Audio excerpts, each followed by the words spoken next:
Huwag kang mangamba, dahil ako ang Diyos mo. Palalakasin kita at tutulungan. Iingatan kita sa pamamagitan ng aking kapangyarihan, na siya ring makapagliligtas sa iyo. Ang lahat ng nagagalit sa iyo ay tiyak na mapapahiya at malilito. Ang mga lumalaban sa iyo ay mapapahamak. At kahit hanapin mo ang iyong mga kaaway, hindi mo na sila makikita. Silang mga kumakalaban sa iyo ay magiging walang kabuluhan, sapagkat ako ang Panginoon na iyong Diyos. Ako ang nagpapalakas sa iyo at nagsasabing huwag kang matatakot, dahil tutulungan kita.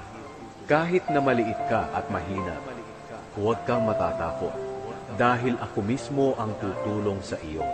Ako ang Panginoon, ang nagsasabi nito. Ako ang iyong tagapagligtas, ang banal na Diyos ng Israel.